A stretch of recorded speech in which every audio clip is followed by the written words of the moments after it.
Alam mo, si Jessica lang malalagay dun sa Burat Store. Kaya nga eh. Kasi di yan. Dapa-dapa. Happy birthday po. Ito po ay interview. Galing sa DepEd.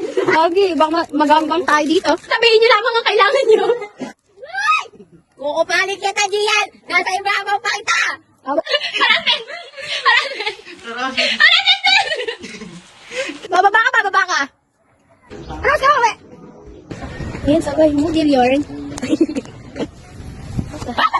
Cute ka talaga!